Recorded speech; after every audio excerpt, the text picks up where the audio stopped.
Good morning, folks.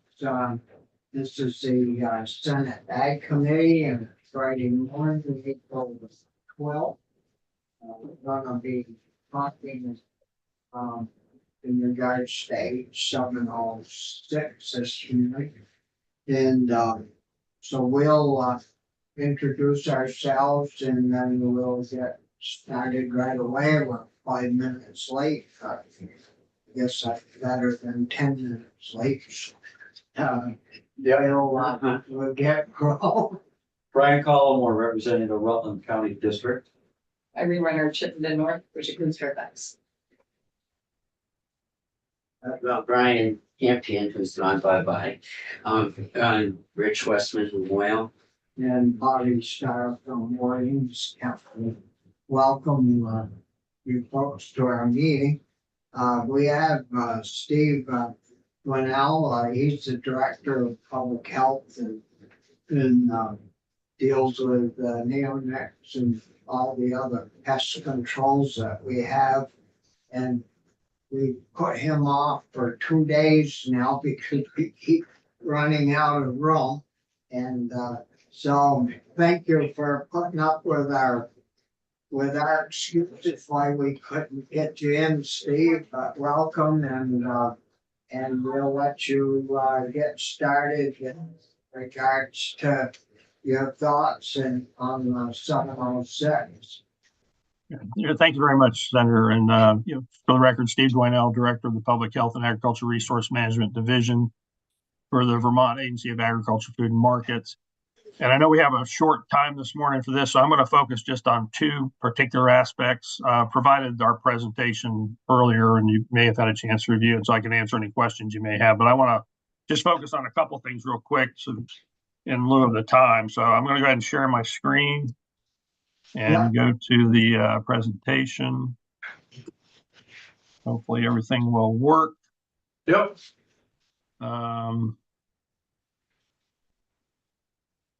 Yeah, so I'm going to skip through most of this and go straight to one particular part of the bill that we'd like to talk about, and that has to do with the exemption process. There, in the bill as passed, there's a provision in Section 3 of the bill that provides, of course, Section 3, prohibits the sale or use of neonicotinoid treated seeds effective in 2029. But there's a provision in there where the secretary can write a written exemption order to that prohibition with under certain conditions. And what I wanted to do is talk about the impact of that, how what some of the issues are with it, and how that compares with the New York legislation. And a big part of this, of the discussion on this bill, has been how it has tried to track what they're doing in New York. And there's some good reasons for that, because of the size of their market and how they're going to adapt to it. And hopefully that'll have some impact on how we do it. But this particular provision is significantly different than what they're doing in New York. And that's what I want to kind of lay out. So in the existing bill, as I said, this Section 3, Section 1105BB establishes an exemption process, and it's to be implemented by an order of the secretary. It's valid for no more than a year, and in the exemption order, the secretary will specify the type of seed, the area it applies to, and some other conditions. But in order to issue the order, the secretary has to do a couple things.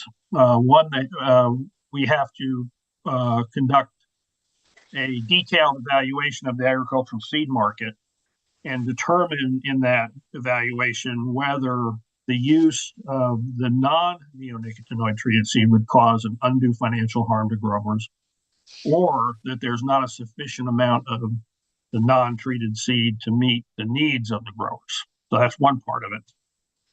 But the second part requires a detailed evaluation of the anticipated effects on pollinator populations, bird populations, ecosystem health, and human health, and requires a determination as to whether there will be undue harm.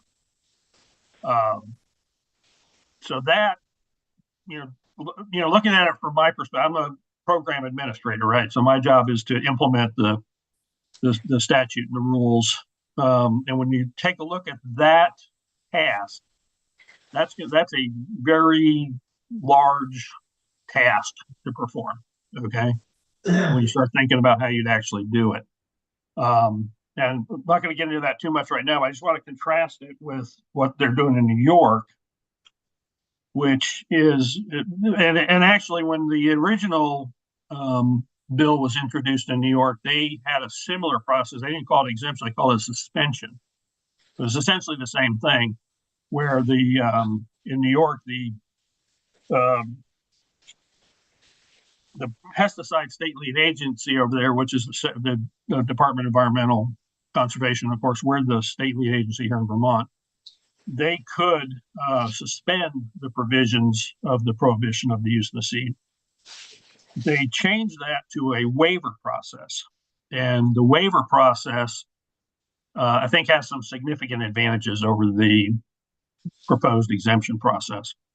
So the waiver process that's established in New York allows the use of the seed for agricultural production. It's valid for no more than 2 years.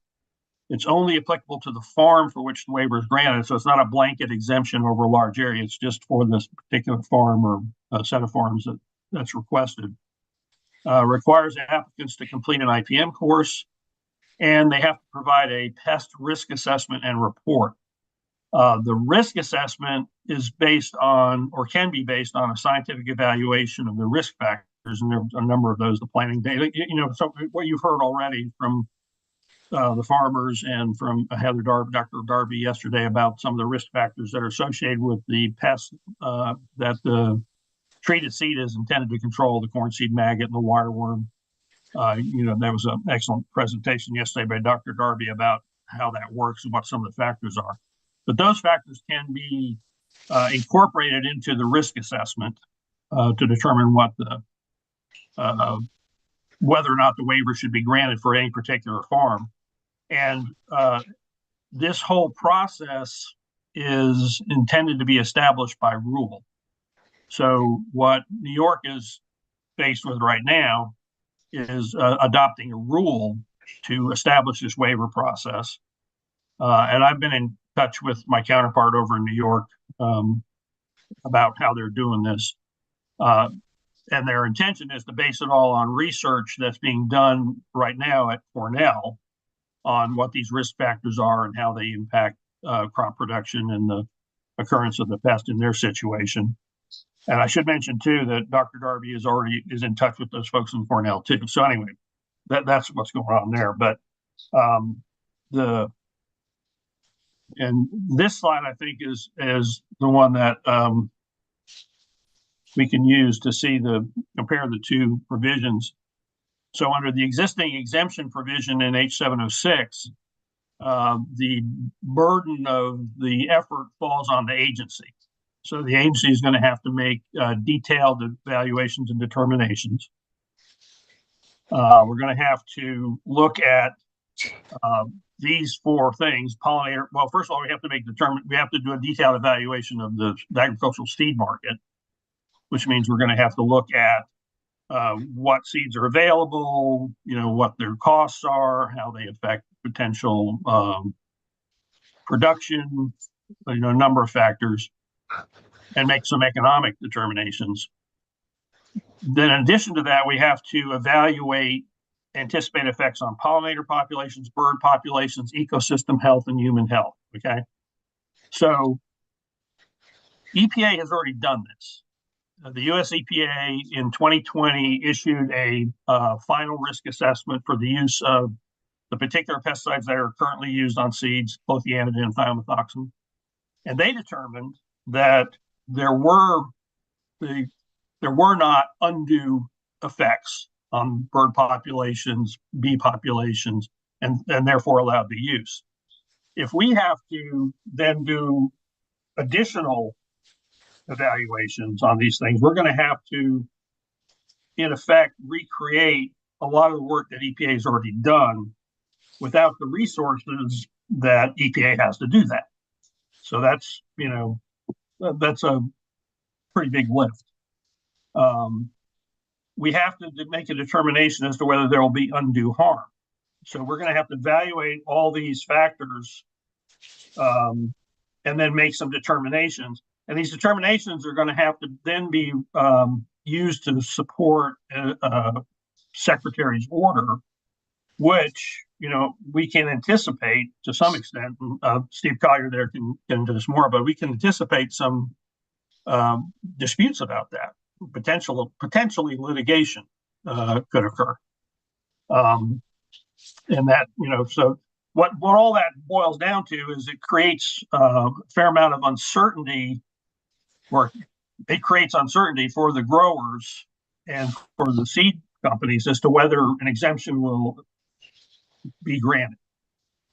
The other thing I should point out is that because the burden's on the agency, we have to start the process. And my recommendation to the secretary would be is that we have to do that, as due diligence for the health of the agricultural sector in Vermont. We're going to have to do this, because if we don't do it, we run the risk of not having the seeds available that the farmers need. And the only way we're going to know whether they need them or not is to do these evaluations.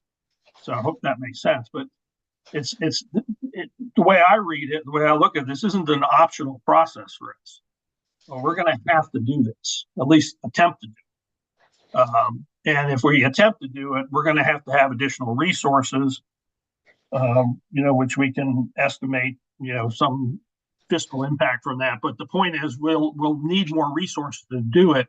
Either we'll have to do it in-house and have additional staff and, properly qualified staff to do this, or we're going to have to contract it out to somebody who's properly qualified, or perhaps with the University of Vermont or whatever. Somebody's going to have to do this. And so that's that.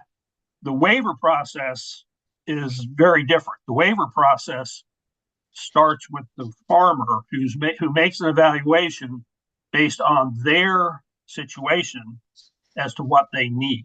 So a grower making decisions about what their production system is and what their goals are and what their resources are will decide if they need to use neonicotinoid seeds or not, neonicotinoid treated seeds or not. Okay, so they'll make the determination.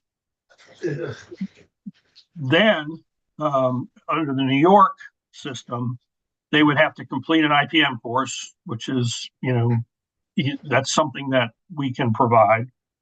And then complete themselves or contract for some kind of pest risk assessment, which then gets provided to the agency. And if we have adopted a rule that provides for this, there'll be some certainty for the grower as to how this process is going to work. Because they'll know what's required for the pest risk assessment. We'll have rules to decide if the pest risk assessment meets the criteria to grant the waiver. And then we, either will or will not grant the waiver. But that provides some, certainty. Everyone knows what the process is. The risk assessment or the rule waiver can be based on a scientifically based set of determinations as to what the risk actually is. And like you heard yesterday, those risk factors are the amount of decaying organic matter, the planting date. One of the things we're working on now is looking at monitoring the population of the particular pests. So we could have some criteria there as to whether the pests are prevalent. You saw yesterday, and Dr. Darby pointed out the different flight cycles. Some months they're really active, then there's a lull, and then they're active again. So we can build that into the risk assessment. So I'll stop there and see if anybody has any questions. So I've covered quite a bit of ground already. So, Ryan?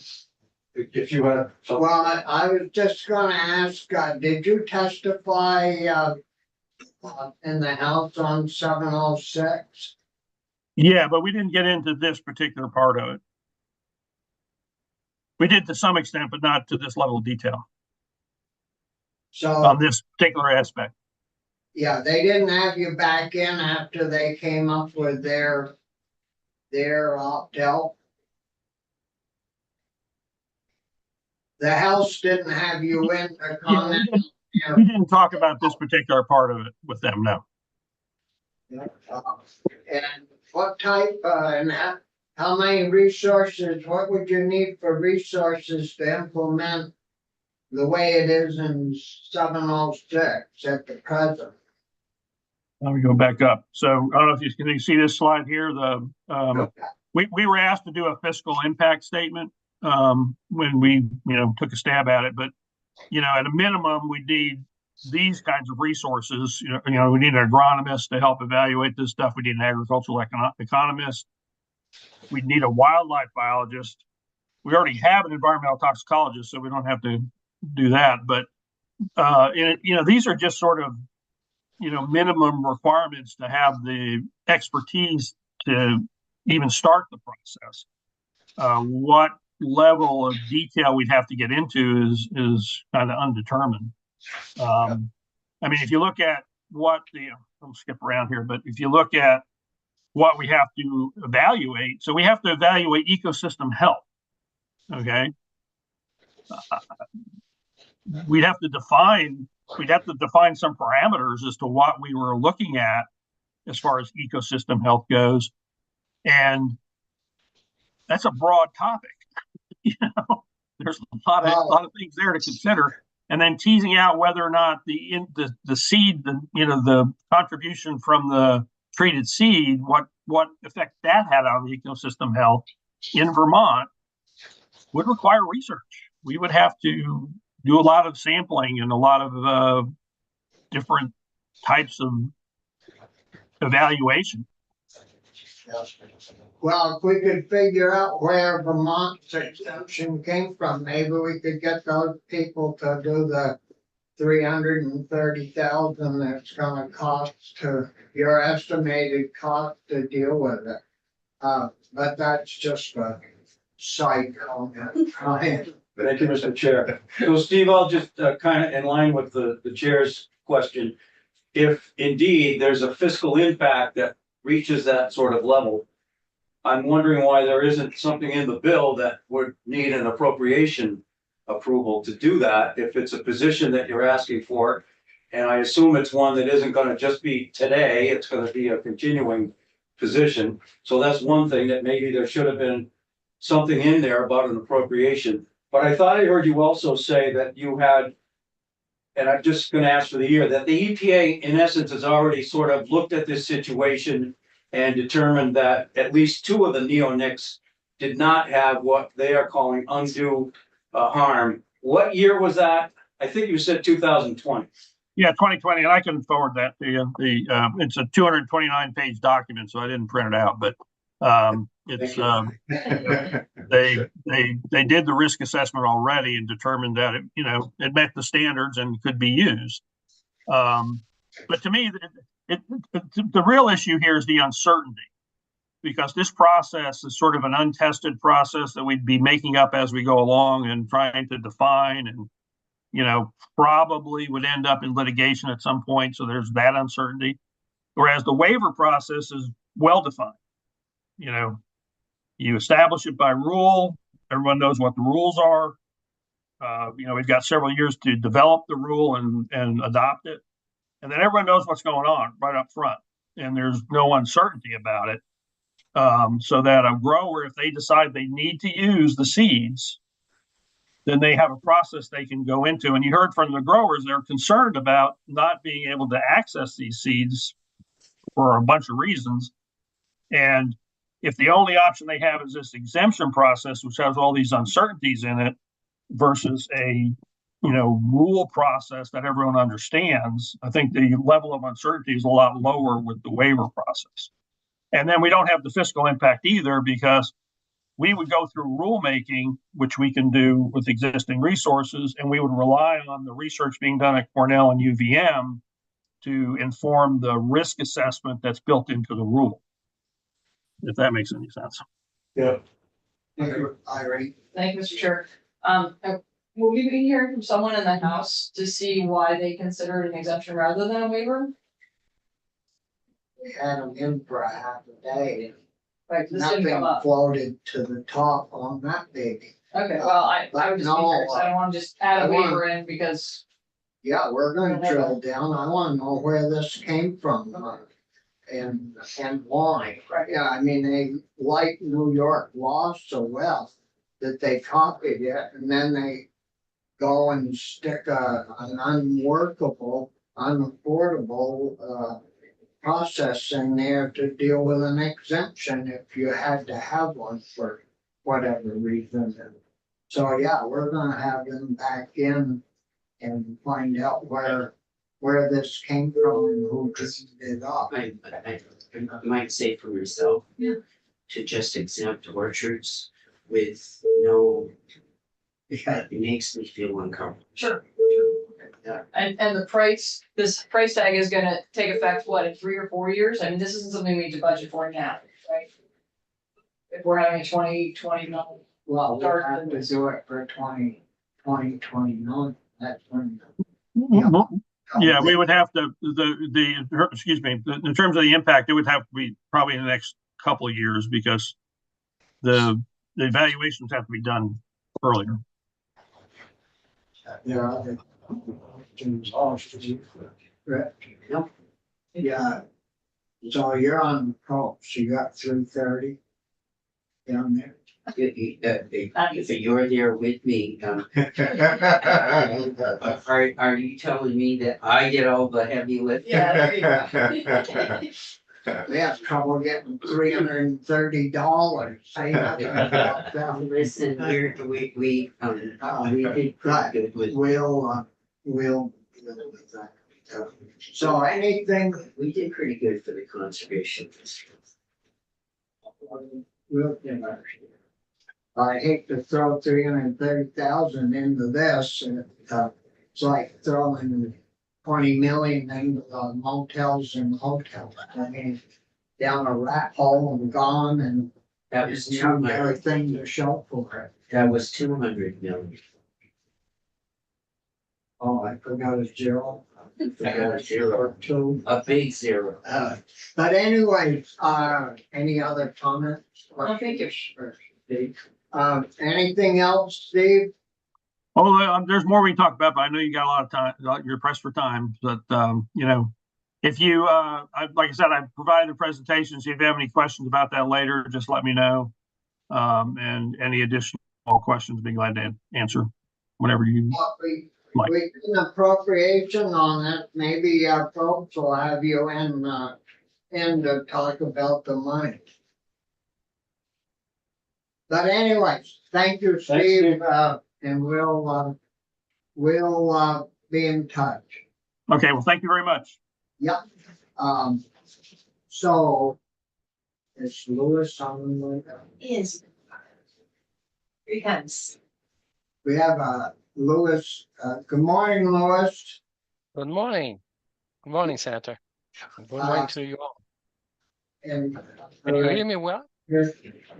just for the guest, we'll introduce ourselves, Louis, so you'll know who we are. And All right. we can hear you good and we can see you well, so. Yeah, good morning, Brian Collmore representing the Rutland District. Irene Renner, Chittenden North, serving Fairfax as well. Rich Westman, the Memorial District. And we have one member missing this morning, but I'm Bobby Starr. I chair the committee and I'm from Orleans County, which borders right on to Quebec. So All right. Nice to I meet you get- all. I get across the border quite often. All right. Me too. The same here. Yeah, people don't realize how closely we're connected when you live, within 20, 30 miles of the border. You go across to go to dinner and to do business and I've always enjoyed working with you Quebecers over the years. So Great. welcome to our meeting and Thank you. you're agronomist, but you can tell us a little bit about yourself and then we're gonna talk about, neonics. Right. Okay, just a short introduction. My name is Louis Robert, an agronomist, a registered agronomist in Quebec. For anyone to bear the title of agronomist, you have to be registered with the Order of Agronomists. I've been working for MAPAC, the Department of Agriculture in Quebec, for 35 years or so. I retired in 2022, but I'm still doing consulting work here in Quebec related to soil health, soil fertilization, pesticide use, and environmental issues as well. Yeah, and my place, my home is just 45 minutes north of the Vermont border, and every so often, my wife and I, we cross the border to Vermont to do some bicycling and visit the beautiful countryside of Vermont, at least once a year, 3 or 4 days in a row, and we enjoy it a lot. So, yeah, it's I thank you for having me this morning, and together, I suggest that we go through a quick overview of the situation that we in Quebec experienced with respect to neonics a few years back. I tried to share my screen. Oh, host disabled participant screen sharing. Just a moment, Louis, Right. you should be good. Yes. All right.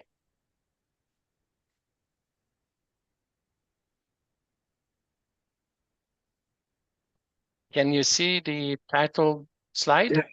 Yes. All right. To give you a bit of a context here in Quebec, we grow around 1 million acres each of corn and soybeans, 600,000 acres of small grains, some vegetables too. We used year in, year out about 5,000 metric tons of active ingredients of all kinds of pesticides, all sectors together, but 3/4 of which are used in the agricultural sector. As far back as 1992, the Ministry of Agriculture, known as MAPAC here in Quebec, together with the Ministry of Environment and the Farmers Union, agreed upon a plan aiming at a reduction of 50% of the amount of pesticides used 8 years down the road by the year 2000. That plan had no effect on the sales of pesticide. It was resurrected a number of times with lesser, more humble objectives, at least 3 more times. Again, no effect on the sales of pesticide in Quebec. The conclusion of that is that incentives and extension don't really work, but all along that process, all along those 30-some years, no one really stopped and wondered why that didn't work. This chart here shows the amount of pesticides sold in Quebec each year since 1992, all sectors included. You can see that despite the 4 successive plans that were implemented or tried to implement, we didn't see any significant decrease, quite the contrary. And we saw for the last year that we have the records that 2021, there was a record-breaking sales all over Quebec in terms of pesticide. Over 5,000, as I said, 5,000 tons of active ingredients. Now, if you're looking at the agricultural sector, especially, which is about, as I said, 3/4 of the gross amount of sales, all sectors confounded, we see that in the recent years, we can see that there's kind of leveling off of the actual sales of pesticide on farms. And that happened around 2018, 2019. In other words, when the Department of Environment implemented their regulations, their first regulations that we'll see further down the road here. And on the bar chart in the bottom of the graph, we can see that the amount of proportion of glyphosate represent about half of all pesticides used in Quebec. But we will not go into that this morning. During that long period of time, monitoring by the Ministry of Environment reported that pesticides were detected in most, if not all, streams and in increasing concentrations, especially neonics. Scientific evidence of the toxicity builds stronger. For example, a French researcher by the name of Beaumartin reported in a study that the toxicity of neonics compared to that of DDT was 5,000 to 7,000 times more than that of DDT. So they're very, very extremely toxic. And another research showed that, and it's well known that of the total amount that's being applied in terms of neonics, Poncho is a trademark of one of the neonics, there's a tiny fraction of that actually reached the target that is actually absorbed by the plant, by the corn plant, 1.5%. The rest remains on the surrounding environment and the soil and in the water, in the air. It's being diffused in a over a broad distance from the site of application. And you all know that neonics are suspected to be a major cause of colony collapse disorder in apiaries and pollinators decline as well. Meantime, public concern grew stronger, both in terms of environment issues, public health concerns, and so on. On top of that, our own research showed no benefit to farmers from the use of insecticide-coated seed in 84 different field crop trials. That was published in 2020 by Geneviève Labrie and co-authors. And I'll spend just a few minutes talking about that particular study, since it probably was the driving force that brought about that plateau that we saw in the sales of pesticide. Now, this is just the front page of that article. As you can see, it's an open access article, so everybody can have access to it. It's public. It was published by that publication PLOS ONE, very renowned in the scientific sector, all sectors together. And of the most of the researchers, the authors there, were no longer employees of the research center. They had to resign before they could successfully publish that article. I'll come back to that later on. Now, I'll move my frame here. Just to give an overview, a summary of that key research. It was carried out during 5 consecutive years. I think it's 2012 to 2016 in 7 different regions of Quebec, covering a total of 84 site years. And sites were particularly chosen on the basis of their susceptibility to damages by the insect pest, the soil-dwelling insect pest that we were looking at least for a third of them. And each site was treated as an independent trial in terms of statistical analysis. So it's very important to bear that in mind, because in other words, there are basically 84 different experiments. The results that were presented in the paper are not averages. Well, of course, they did mention the average results, but overall, they were treated separately. You can see in that paper, if you have a time to check into it, that results are reported for each of the 84 sites. And at each site, the sole factor, the only factor tested was the use or not of neonic seed treatment, and it was repeated 3 times. So overall, at each site, we add 6 strips. So very simple design. And the summary of the results: the warworms and the seed corn maggots, and especially the abbreviated warworm, the dominating species in Quebec, and I might say in the Northeast, They were present in all fields, sometimes in large numbers. The researcher saw no effect of the seed treatment on the insect number. Sometimes these neonics reduce the number of damaged seedlings, but never added an effect on the plant stands, the number of plants per acre, or the yield. So, Louis, what effects are you seeing with the wireworms and maggots today? Have you done any tests recently to see if they're multiplying or going away? No. That just as is the case for almost all pests, depends on the year, of course. It depends on the season. It depends especially on the conditions in the spring. If it's cold and wet, then you increase the risk of having those insects in the field.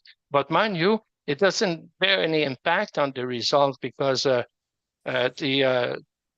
Labrie has since then she expanded her network to over 1,000 sites, and the insect population that she monitored are stable. In other words, and no matter if the seed is treated or not, the figures that she reported for the 1,000 or so sites that they have now are just confirm what she reported in that paper. You see, so they don't see number of insects going through the roof past a threshold to the extent that they call into question the threshold that they initially started with. And it's no longer believed that when, for example, whenever you get more than 3 larvae caught in the bait trap, you run into trouble because they caught as many as 21 larvae in some sites per bait trap, and yet didn't see any yield reduction, any effect on the plant stand, nor on the yield. Yeah. Sometimes even if you're interested in that paper, I encourage everybody to go into it because they even reported as a significant effect at some sites that the application of neonics triggered an outbreak of warworms because it had more effect on the predators of warworms than on warworms themselves. And that is an effect that we sometimes see in pest control.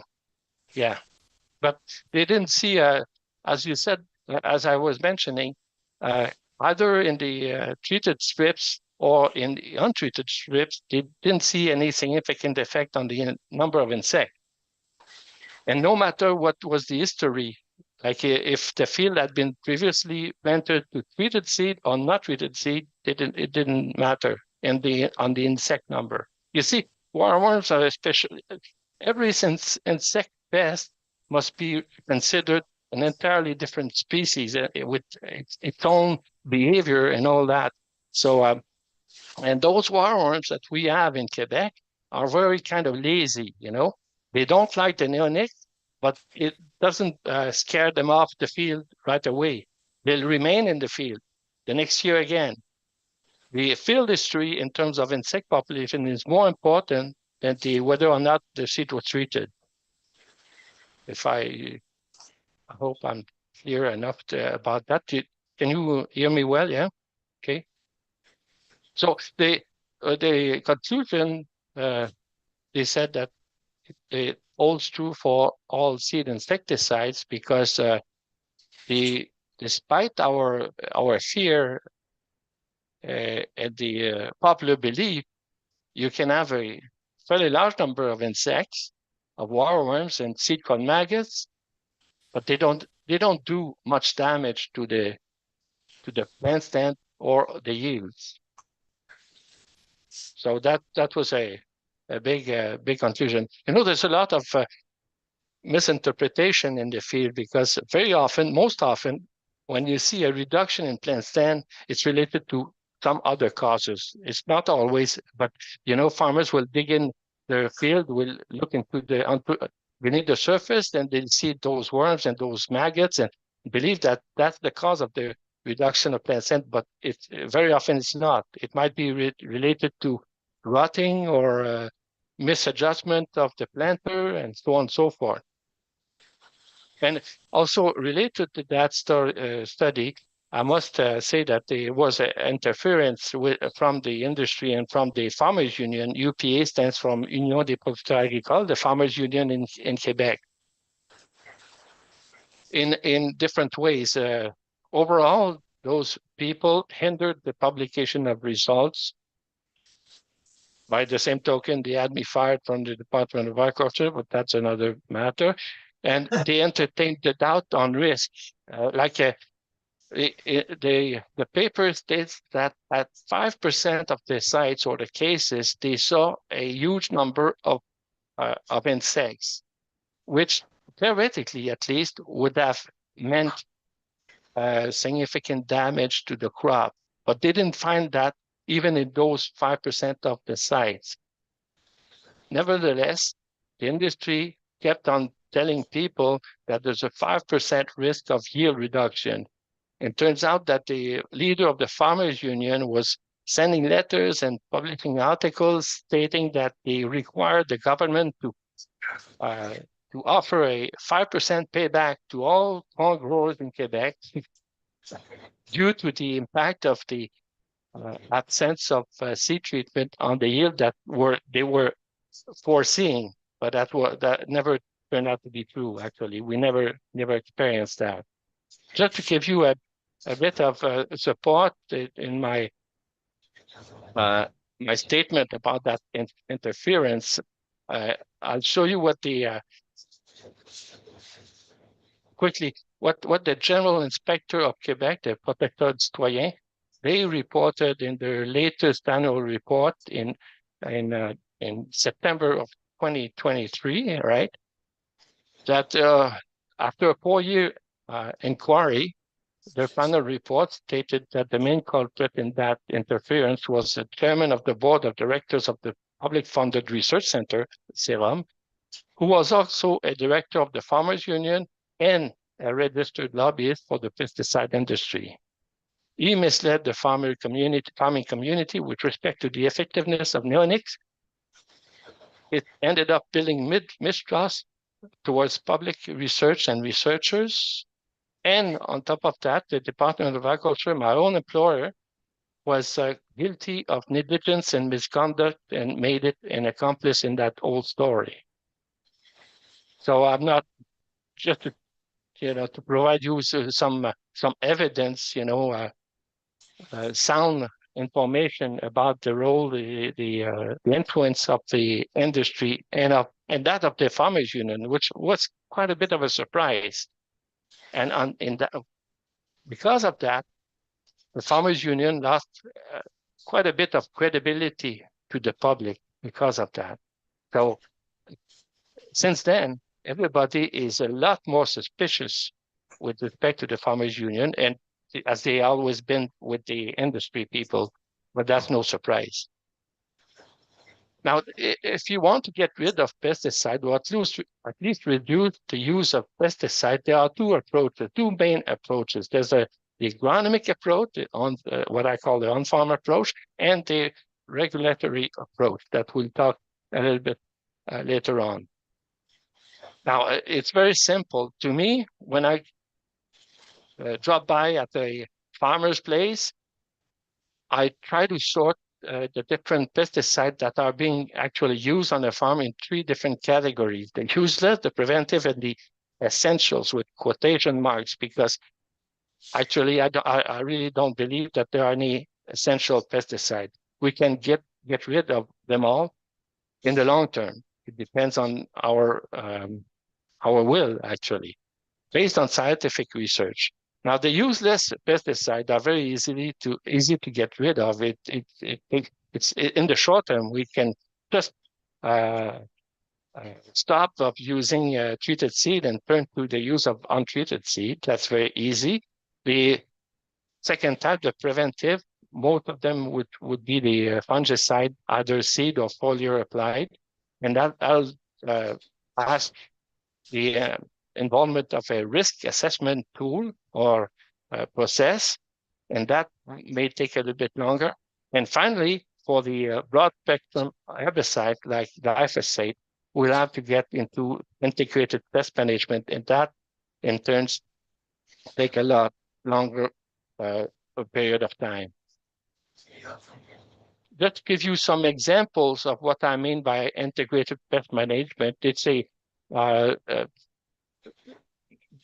making use of all the different strategies, alternative strategies other than pesticides to control different kind of pests, be it insect, disease, or weeds. And this, those pictures were taken at the farmer, a leading farmer. He's not an organic farmer. He's just a regular dairy farmer in Quebec, and he turned to the band spraying of herbicide at seeding time, mechanical control between the rows, and he's very, Christian Beau, he was telling me he's very satisfied. It turned out to be very satisfied, and it improved his financial results as well. As of course, he cut back his pesticide bill by over 70% in the last few years only. Another example of integrated pest management and IPM are intercrops and cover crops. Cover crops is a technique that is increasing tremendously in popularity in Quebec in recent years, and it's a very good thing. It doesn't cost much, and it brings about a huge, vast array of benefits to the farmer, not only in terms of pesticide use, but also in terms of soil health, soil fertility, how the soil can withstand the passage of mechanical harvester and combines. This is an extreme example of alternative pest control. This farmer here is planting soybeans directly into the standing winter rye. In this case, the rotation, we see the farmer doesn't use any kind of pesticide whatsoever, not a single pound, over his entire rotation. And it of course, with as is the case for most alternative methods, it requires quite a bit of work time in terms of machinery adjustment and having the proper stage of the rye for it to be broken down and killed. But it provides a huge amount of biomass on top of the soil, which prevent any emergence of weeds, of course, and it's an all-around excellent technique. And of course, Did they plant the soybean right in, is that a no-till planter? Yeah. It's a no-till planter, but it doesn't require you a huge adjustment, because in this particular case, this soil is not very heavy clay. Yeah, it's a medium textured soil, and this planter is very close to being a regular planter altogether. The major obstacle here was to having the proper panels that would push away the rye to clear a good row and provide with a regular planting depth for soybeans. Because if there's any winter rye biomass along the row, it will hinder the placement of the seed. And that he had to spend a lot of workshop hours trying to figure out, and weldering is rig, you know. It's a lot of fine tuning, tremendous amount of work there, but it's working. And now he's very, very satisfied with it. So the soybean will pop up from the ground in between the mass of the huge mulch of winter rye, and the soybean crop will no longer be bothered by either weeds or insects or diseases. in terms of diseases, it's a wonderful technique because I've never seen so nice soybean than in this, with this technique. It's very clean. The bean is clean and it doesn't show any kind of disease, and the yield is just great. It's much less dependent on the weather because of the soil moisture being so well preserved, so well kept in the soil. And of course, agronomic services and scouting are key components of IPM, and we're getting back to that. Those techniques were more popular in the 90s, and they disappeared with the advent of GMO crops, especially. But now they're making a comeback, and it's just a great thing. And we have new technologies to assist us with that.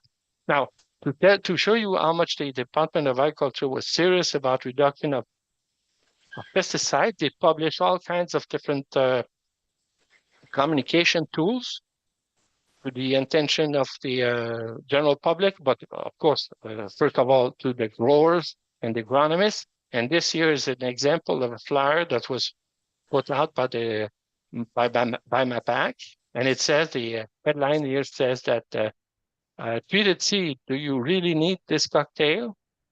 But it's good because it also gives a summary of the different, very graphic summary of the different pesticides that were commonly up to then were commonly applied on corn seed, with the relative toxicity rating for humans, aquatic organisms, for example, invertebrate organisms in the rivers, and bees as well. And so I just say here that usually on the seed of corn or soybean, you find always, we used to see always a combination of fungicide and insecticide.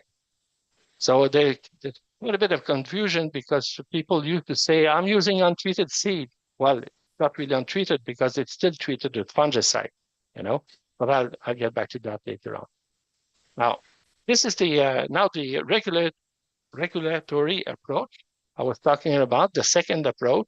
In 2018, 2019, the Ministry of Environment stated that they now consider 5 high-risk pesticides, especially that from then on, they would require a written recommendation by a registered agronomist for any farmer who want to keep using any one of those chemicals, atrazine, chlorpyrifos, and the 3 neonics, most commonly used neonics. And you can see here that regulatory approach was very successful in terms of reduction since 2015. We see at least a 90% reduction in the use of the different targeted chemicals.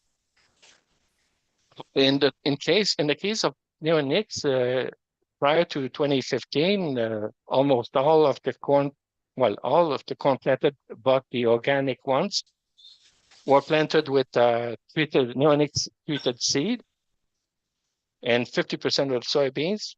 But as of 2021, less than 0.5% of the corn and none of the soybeans were treated with neonics. So it was quite a success, but we'll see that it had some drawbacks as well. Now, the regulatory approach, in terms of figures and results, concrete results, this table summarizes it all. First of all, if you look at the fungicide and neonic combination, it was estimated for 2024, but that at the most, there were 5,000 acres that were treated in Quebec, because of the restriction on use that was put in place in 2019. As now, the company turned around very fast, and they replaced the neonics with another class of insecticide, the diamide. Again, the objective being to control the seed corn maggot and the warworms. But in 2025, that is next year, starting next spring, the Department of Environment will require just the same as they did with neonic. They require the farmer to provide a justification of need from a registered agronomist. So the area planted to diamide treated corn and soybeans is decreasing very, very fast. It's estimated that about half of all the corn is going to be treated like that in 2025, but next year it will have to be very, very low, or will lack agronomists to fill in those forms. But I don't see that happening actually. On the other end, the fungicide-only treated seed is increasing rapidly because of the same factor, of course. And the Department of Environment has already stated that they want to put the restrictions on the fungicide-only treated seed as well very soon, maybe 2027, 2028, we don't know yet. But they're being targeted as well in that process. And untreated seed covers an area about 45,000 acres, and it's increasing. And it will, we hope it will not be restricted further. Now, the crop insurance agency, we call the Financière Agricole in Quebec, is responsible for the financing of the farms and also of the crop insurance reports, and that is very recent information, that they saw up to now, they saw no crop failure nor yield reduction due to the lack of seed treatment. Now, what were the impacts on crops and farmers from that regulation approach? As I said, no crop failures have been reported according to Financière. Sometimes some cases of yield reduction were brought up to the Financière Agricole, but after a closer look by their agronomists in the field, there were no cases of damage to seedling, stand population, or yield that could be traced back to the absence of neonic seed treatment up to now. And that's a wonderful result. And they see a lot of field. They investigate a lot of field. And now they almost it's a common knowledge that planter adjustments are very important. The worries were short-lived. In terms of yield loss, there was a great fear of losing yield prior to the regulation. Seed sourcing also was an issue. Agronomic services, were there any? Are there enough agronomists to fill in those forms? It takes time. You have to assess the risk for the different fields. But in the meantime, farmers were smart, and they saw that they realized that there's no need to use those insecticides, be it neonics or diamides. And a growing number of farmers are using insecticide-free seed. And again, no negative impacts are reported.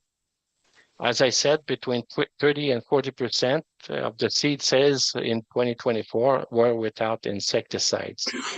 It can also be linked on top of that research and the regulation. It can also be explained by the pressure coming from all around.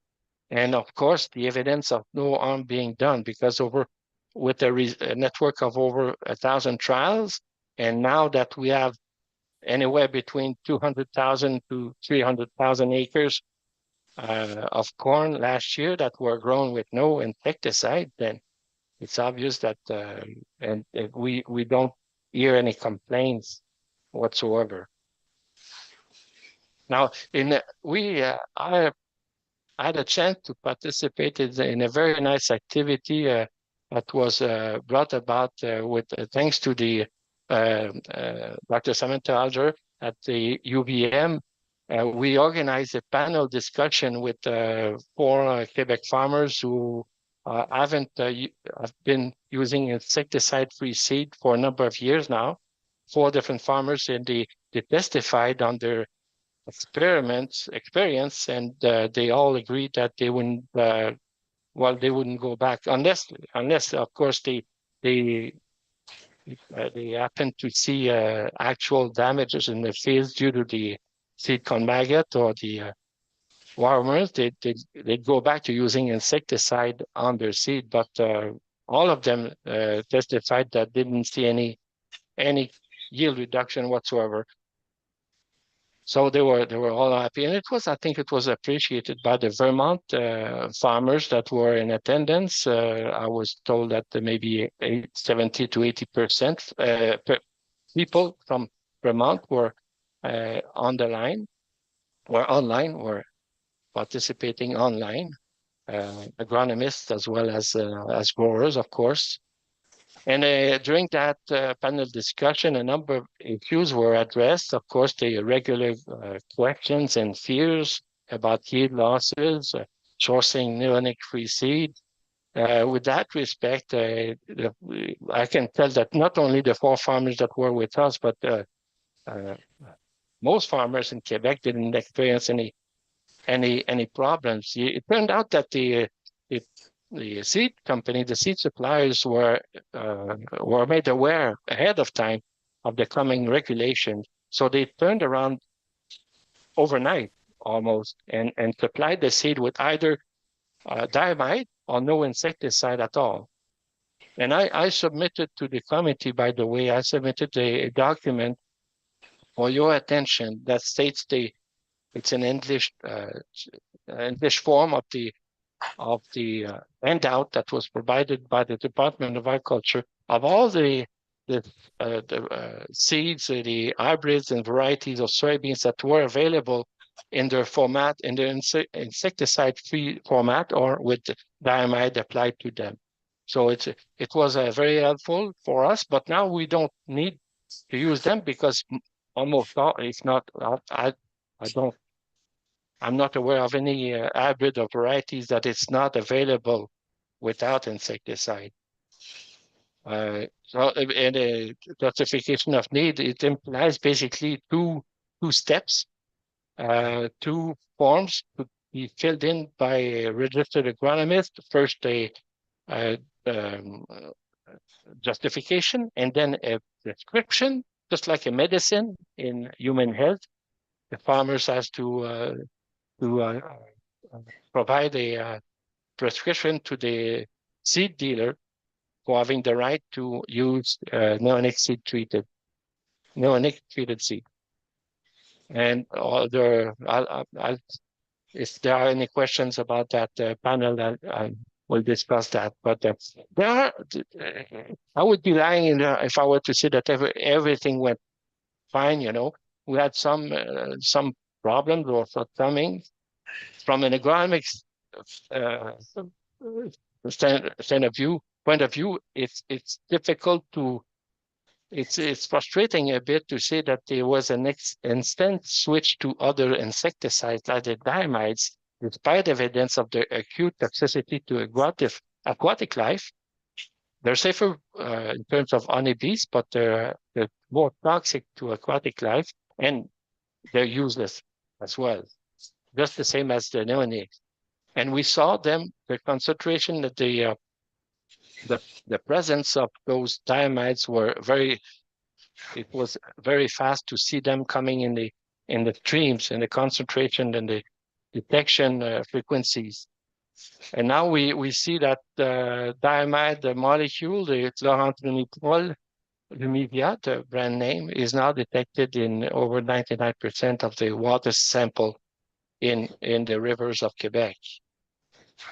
And the sales of pesticide, as I showed earlier on to top, there was a loss of trust and some public outcry because of the lack of results from that legislation. Mind you, there were good results too, but there were some drawbacks as well.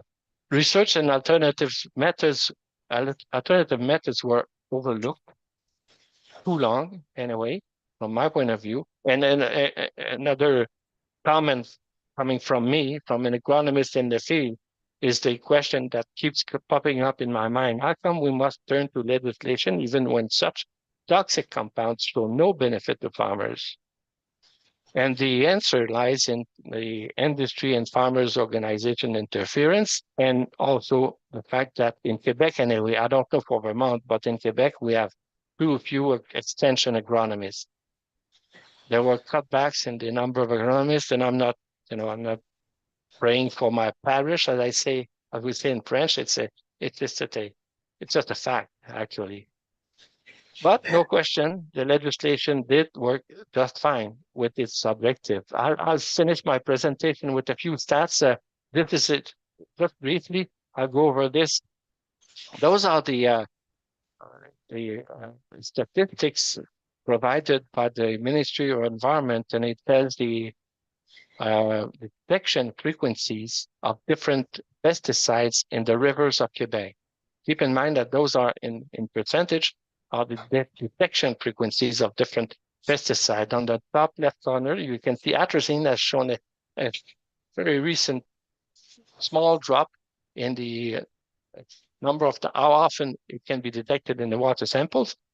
And the conventional herbicide in the bottom left corner, you will see a very regular downward trend over the years since the year 2000 for most of the conventional herbicide. On the other end, glyphosate and its byproduct Tampa is showing increasingly often in the water, and it's a major concern as well that we won't address this morning. But in this last graph, bottom right corner, we see that the effect of the swap from neonics to diamide, in terms of ever since it was diamide replaced the neonics on the seed,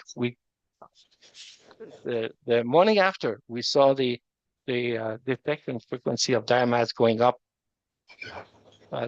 and now we see them in almost all samples. Now, going to concentrations now, the same conclusion can be drawn, is that the neonics are all showing a decrease in concentration in the water, but on the contrary, diamide is showing an increasing. And glyphosate in recent years has shown a stable concentration, mind you, at 0.6 milligram per liter, it's still very high.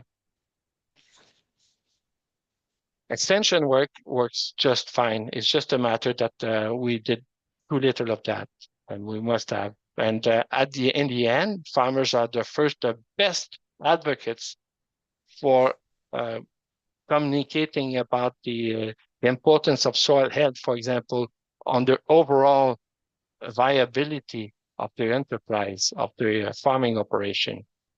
And this particular fellow here, farmer, Mr. Quentin, it's incredible how much progress his farm has achieved with the proper IPM strategies and conservation practices. In conclusion, legislation has limitations. The adoption of basic agronomic research results coming from the IPM strategies could bring about a short-term reduction of more than 50% in the use of pesticides. But unless here in Quebec, our extension system undergoes major adjustments, which I don't foresee happening in the near future anyway, we will keep relying on legislation. The justification of need requirement will be extended to all seed insecticide in 2025, as I said, and the projection is that all seed pesticides in the near future will have to be put under that justification of need requirement. All right, that completes my talk. If there are any questions, I'd be happy to answer them. Well, thank you very much, Louis. Pretty thorough report. Do you know if the farmers pretty happy? It showed on your graph that they were, but do you go to meetings and how's it going with the farmers? I'm sorry, I couldn't partly hear you, but the sound is a bit dull. But you're asking if the farmers are happy with the results? Yes, are they doing happy with the results? Dynamite working well for them, the ones that want to use it or need to use it. How's that all? Yeah, of course, diamides have replaced the neonics, and I don't hear any complaints about them, except the fact that again they're useless, right? So like I said, 30 to 40% of the corn planted in 2025 will be so with no insecticide, no neonics, no diamides. And the farmers that I showed that were at the panel, some of them had been using insecticide-free seed for over 10 years. And they all said that they're very satisfied. You know, one point that was raised too is that they're the ones who get first-hand exposure to those chemicals, you know, so they're concerned about their own health. And they're very happy with the fact that they don't have to handle powdery seed, toxic fumes and all that.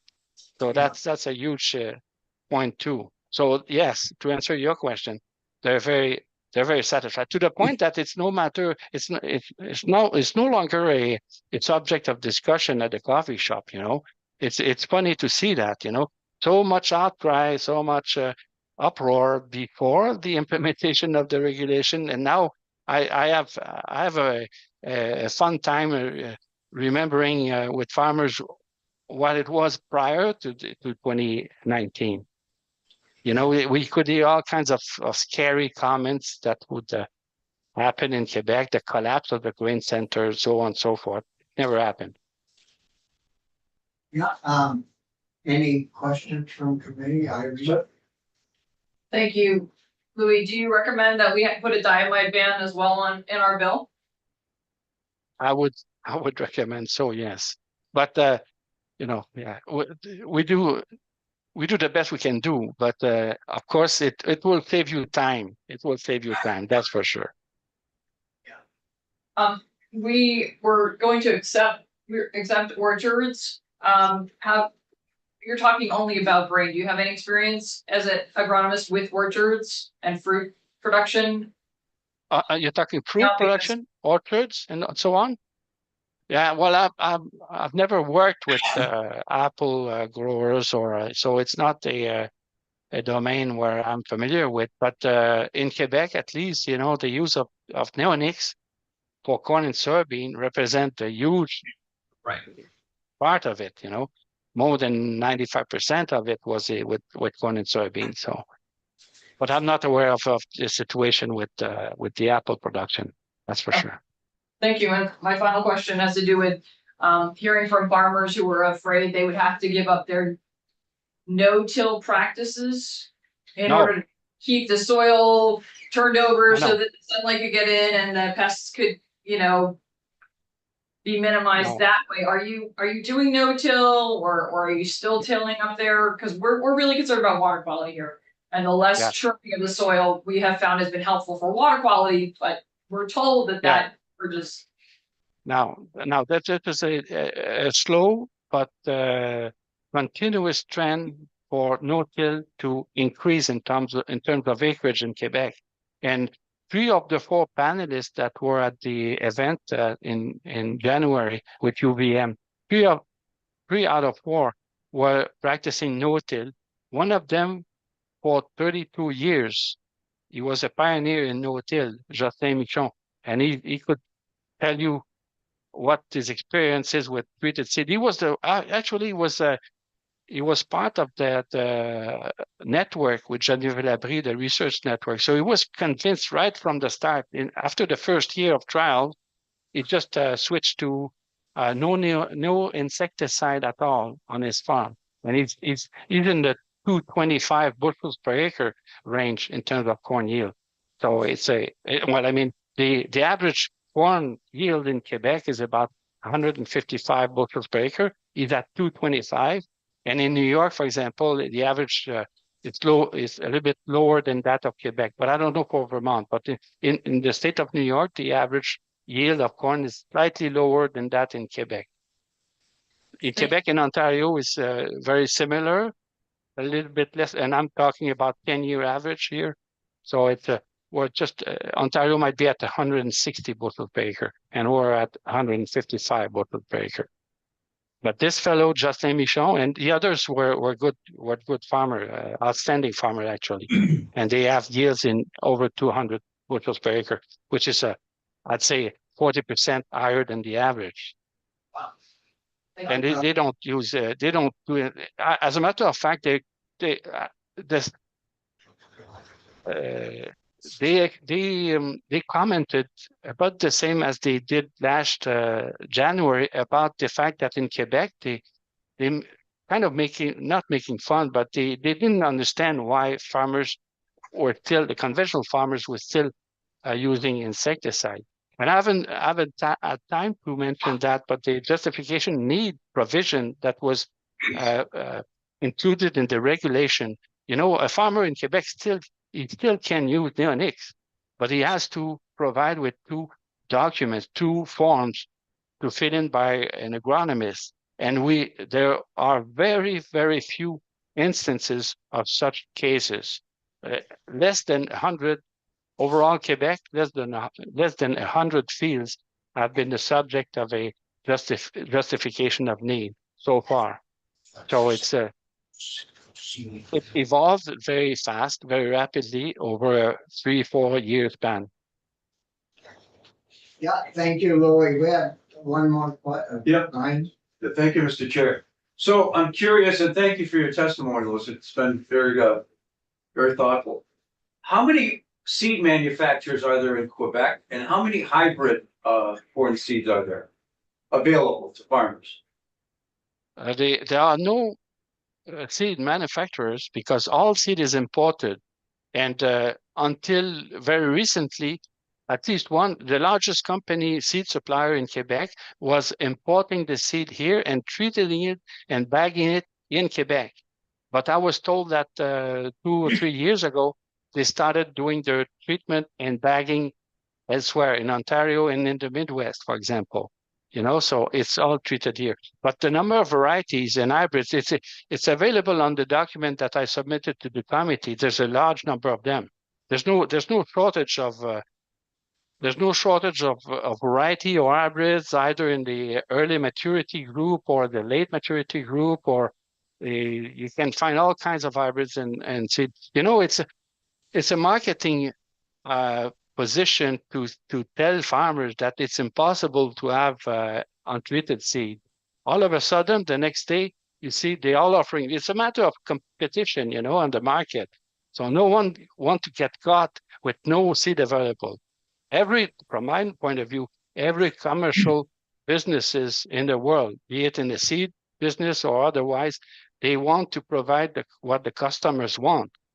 And especially if the Department of Environment is backing that push for having insecticide-free seed, it's overnight. It's happening overnight. So to me, it's outrageous to hear sometimes, like like we used to hear in Quebec, that it would be impossible to provide the varieties with untreated seed. And the 4 farmers that were on the panel all said the same thing.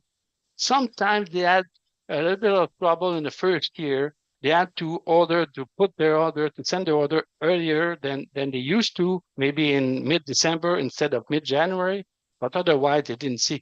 And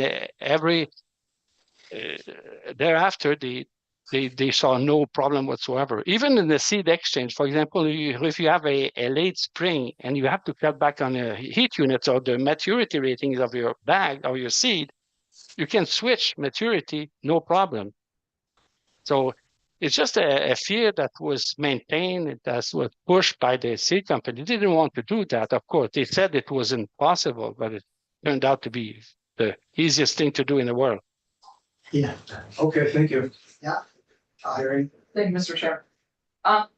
Louis, could you remind me how long was the buffer between when your legislation was passed and it became effective? For example, we're talking about 2029, and I have maintained all along that sounds too far away. I'd like it to be sooner.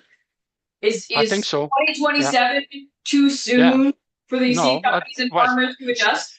I've never been in your seat. I mean, I've never been in control of the legislation, of course. But what I've seen in Quebec is that they send their warnings, the press releases, the Department of Environment that warn everybody maybe 2 or 3 years at the most prior to the application.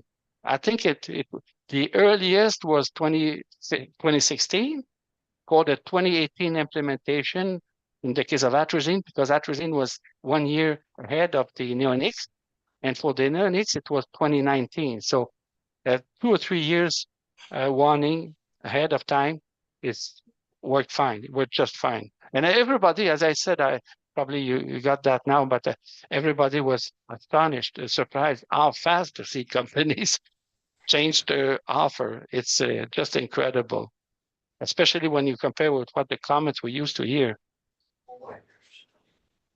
Yeah, well, thank you very much for your time and your presentation, and, Thank come you. down, come down to visit Vermont anytime.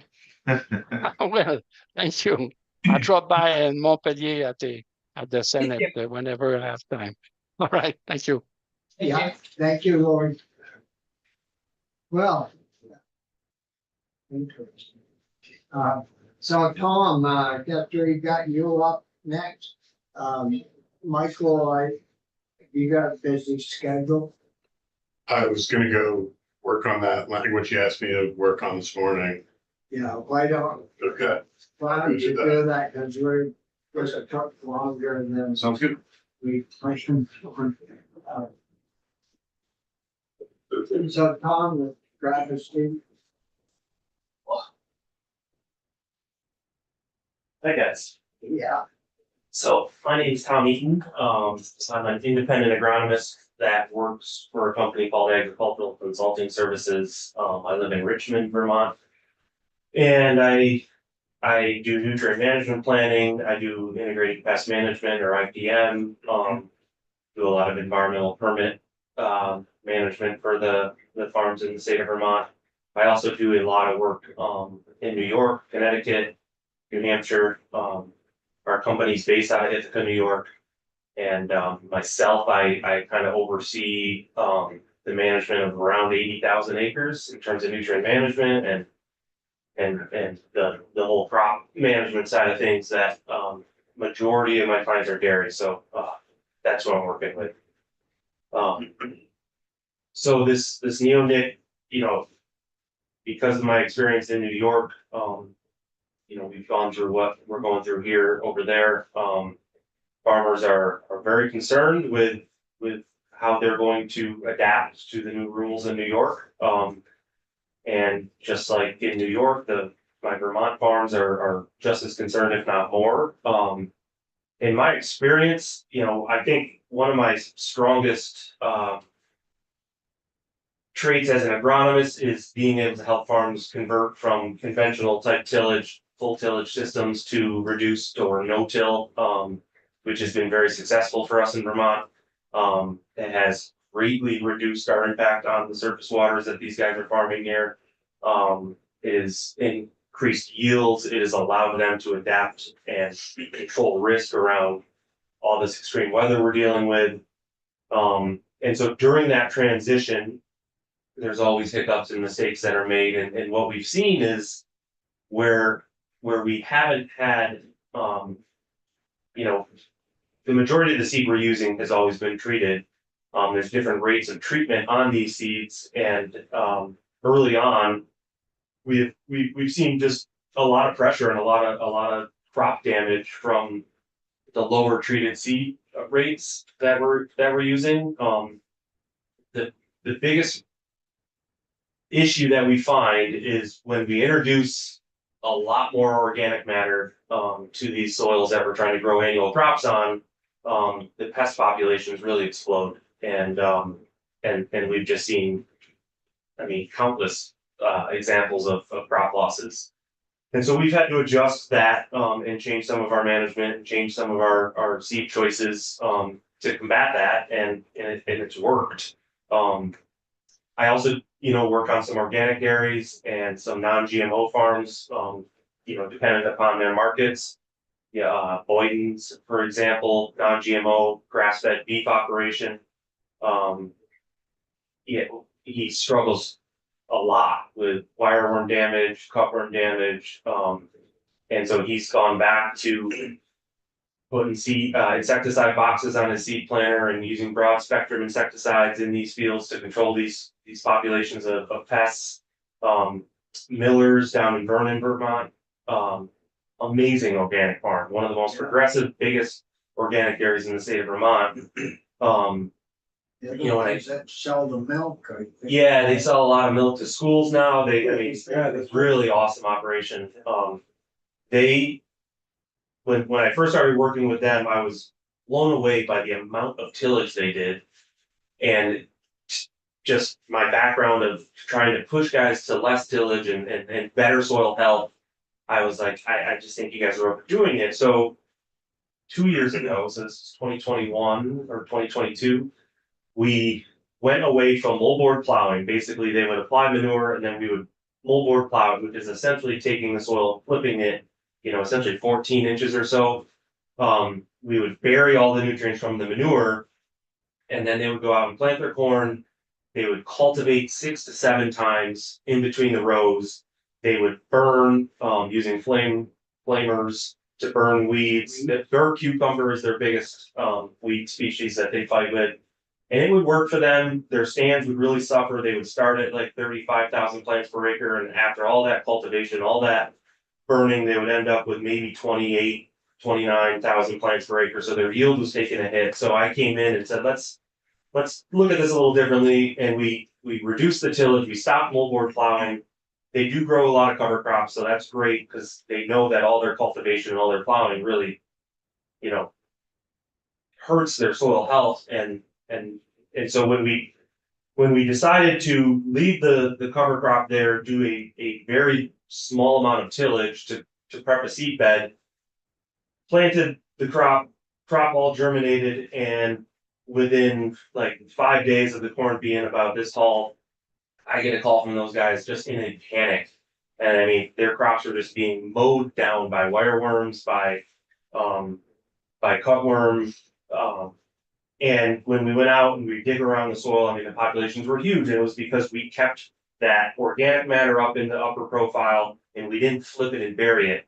And their practice is, they would delay their planting and then flop it all over. So the pests would bloom and hatch, and they would be, present in the soil. And then they would flop it over and they would bury the pest 14 inches below the crop.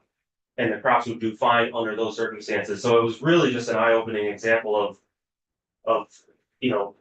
we want to do really well in terms of soil health and keeping our soils in our fields, and reducing the amount of tillage we do. But to do that, we're going to need tools such as treated seed, to Do the to help. neonics kill off these worms, or is it a pesticide, another different product that's on the treated seed? No, so what I've noticed is the neonics essentially protect. They're very targeted. They're placed, they're on the seed, so the seed is in the furrow. And when you see cutworm pressure, they essentially get into the furrow and they travel along the furrow. The furrow is essentially the path of least resistance under the soil for these insects. And so you can, when you start seeing damages in fields, all you have to do is go in the furrow, take a knife and slice, and the insects are going to be in the furrow in an untreated situation. In a treated seed situation, they may come in and be like, I don't want to be in here because, either they're dying, they're feeling like, so you can dig in fields where we are using treated seed. You will find wireworms, you will find cutworms, you will find seed corn maggots, but they stay away from the seed, they stay away from the furrow. And so it's very targeted, and it works really well to control these increased pest populations in these systems that we're trying to use to, keep our soil, keep our nutrients from leaving fields and So getting into what's it surface water. do to the corn? Stun its growth, The insects, yeah, they the kill, earthworms and wireworms. so the wireworms and the cutworms will, they'll kill the plants. So you see the whole plant population decrease. Generally we target between 32,000 plants per acre and 36,000. That's generally on average what farmers are planting. And when there's no protection for the seed, and we get a lot of wireworm pressure in a very heavy organic matter system, like a no-till or a reduced till system, they can take out half of the seed population. So then the guys have to go back out and replant, in a lot of cases, which is just an absolute yield killer. In most cases, I never recommend replanting. I recommend a complete loss and move along to a different crop at that standpoint. You know, whether it's sorghum or something that is a little less, because we've lost so much time at that time that You're late. we're gonna be too late and the corn will never finish. Early, you're Yeah, yeah. So yeah, I've never seen like a 100% loss. That the Boyden example that I was talking about earlier, that was almost 100% loss, of that I stand of think corn, they had 100% this year. of a loss. I think so. Yeah, Because of It was the called flood. water. yeah, flood. And that's the thing, you know, Gosh. the year that that he was basically convinced he needed to put his insecticide boxes back on, there was flooding. And the insects all moved away from the water and got up into the highland and then just decimated those crops on the knolls in those fields. As you drive by, you can see he's got some knolls in those fields. And Those little guys those no-see-ums under the earth, they're pretty smart. yeah, no, we see the earthworms run from the flood too last year. And with all the flooding last year, we found earthworm populations out of floodland like you wouldn't believe. So at the end of the day, these seed treatments are a tool that we have in our toolbox. We don't want to use them. We don't want to spend the extra money on, it's an added cost to the seed that we wish we could avoid. The alternative though, for us in our reduced no-till systems, would be, broad spectrum insecticides. I do a lot of IPM, I do a lot of scouting. Generally on insect pressure, if I identify insect populations or damage, it's always almost too late. You can't walk through these fields and dig all day long in every field and then say, all right, they're coming, or they just hatched and now let's get ready to treat. And so it's just a really strong tool that we have that allows us to control these populations and also allow us to continue doing what we consider to be more important, which is soil health, and making our soils just so much more adaptive to these crazy weather patterns that we're dealing with. So what do our guy, or you're the people you work for, what's an average yield from them? So most of my guys are growing corn silage. So from a silage standpoint, my no-till guys, we have created a system that is so consistent, like year after year after year. We don't see these big fluctuations in yields because of the ability for these soils to either move water down or bring water up in a drought scenario. And those yields average right around 18 to 20 tons per acre. That would be about 180 bushel if we were talking bushels. Addison County is the hardest place in the entire world to farm in my mind. I don't know why these farmers, Ernie Audette once said on a trip to Indiana, he got to Indiana and walked outside, he looked and he said, why in the hell did my grandparents stop in Vermont? Well, they always told me they got chased Yeah. to the Canadian border and they couldn't get into Canada. So they settled it. They landed Yeah. in northern Vermont, Yeah. Vermont, New Hampshire. But those yields down there, we're averaging 15, 16 ton per acre. And then in the river bottom soils of Vermont, we're 25 to 30 on average. Well, Walt Gladstone was, it sounded like they got 20. Yeah, we usually average 27 there. And yeah, it's pretty awesome. And all these guys have really, adopted the use of cover crops. These cover crops have really, brought in an amazing environment for these insects to thrive in. And so it's just really important. So that we what can- about broadcast spraying? Say you do away with. Yeah. Because that's where we're headed, to do away with these neonics. So I saw the Canadians had these big tanks on the front of their tractors. Mhm. Well, I'm sure that wasn't crushed stone or water. No, yeah. So what do they use to spray? What are they spraying? So there's a number of different insecticides on the market that we would have access to, but like I said, guys would go back to putting insecticide boxes on their corn planters because we can't wait to identify a problem. When we have pheromone traps from Buffalo to, I have a few in Vermont at all times, tracking the flight and tracking the hatches of these pests. And as a company, we have Wednesday morning calls and all the agronomists in the company report what they're seeing so that we can help our farmers prepare or help the ag retailers prepare for what we're about to deal with, whether it's armyworms or you name it. And so guys would go back to putting broad spectrum insecticides on the back of their corn planters. And instead of treating seed, we would, put insecticide in the furrow. It's less targeted, it's higher rates, it's much more impactful and dangerous for the actual operator to be filling these boxes constantly and handling these pesticides. Every farmer would have to get a pesticide applicator's license to handle and apply these pesticides. So there'd be a huge cost to them and time management to them to get those certifications so that they could do it. So yeah, it would be, and it would have a bigger impact on a lot of the beneficial insects that we want in our soils, such as earthworms and stuff like that. So I really think it would be going a step backwards, in a lot of cases. As we were told by one of the witnesses, that the neonics, we don't even have any earthworms anymore in our soil.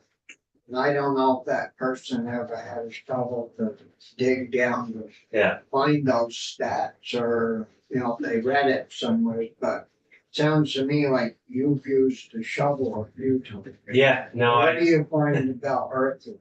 the earthworm populace, especially in these reduced till, no-till situations, the earthworm populations they just explode. And it doesn't take multiple years. It takes 1 year of when you keep a food source for them, which is, growing roots, growing organic matter. Organic matter isn't, it's not corn stover, it's not, it's not dead root matter, that's just carbon. Organic matter are living roots and the fungi and the insects and what they like, that's organic matter. That's true organic matter. And so if you provide a food source for those earthworms, those populations absolutely explode. And those earthworms do an incredible amount of tillage for us. They create huge macropores in the soil to allow water when it hits the soil to move down through the soil instead of getting trapped up top and running off the fields. To me, the earthworm population in Vermont, from when I started here and the majority of the acres I were looking at were full width tillage to now, all you have to do is walk into a reduced till field or a field that had cover crops on it in the middle of the season. You look down at the soil and it's covered in worm casings. It really is. And the longer a farm has been in no-till and the more organic matter they have in their soils, the more of those casings you see.